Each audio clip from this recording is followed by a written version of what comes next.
May adlaw mga guys. Karon dai nato sa stage nga nag-transition sa feed ni Deka.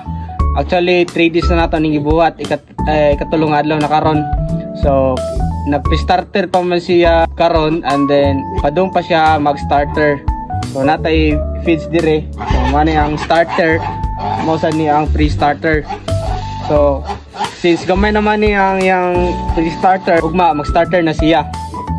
Ato ang ihalo.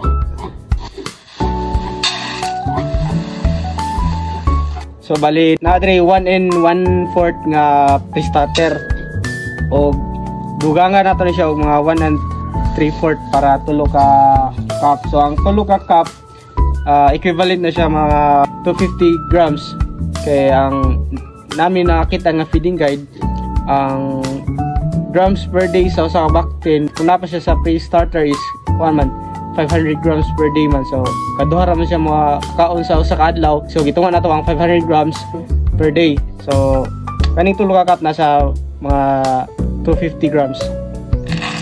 1 cup niya 3/4 ani sa starter. Guys, magsagol dito ron og bactin kay nagsugod na pud tag balik og treat sa iyang skin condition ni Deka. Pero gamay na atong ibutang. Kato enough na to para niya. So gawlom ta chika sa dito mga guys. Katong time nga nagbutang ko gusa ka siya shay. Mao gutoy giingon sa veterinary from James Supply. And nagsalig ra pug ko sa iyang giingon. Mo to gipurot na ako and after ato ayaw pa ko nagbasa sa likod ato mo to nahurot na ako ang usa ka sachet.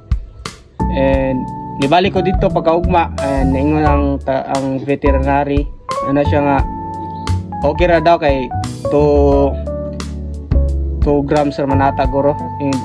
Mo to ingon ako siya okay ra to, wala man kay naunsa ko, wala ra man pod. So mo ta siya paano lang sunod gamay na lang. So mo to karon gigamay na lang nato.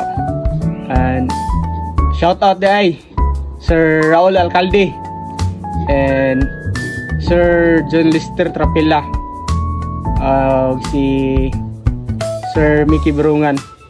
So mga guys, salamat kayo sa suporta mga guys. Karon guys, okay na pagkaon ni Deka. Ato nang ihatag sa iya.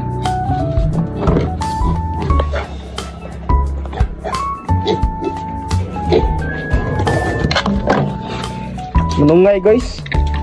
Bantayin sa news Deka guys, kakaon.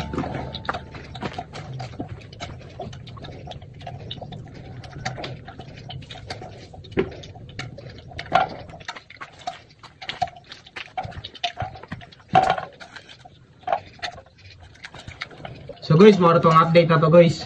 Bye bye.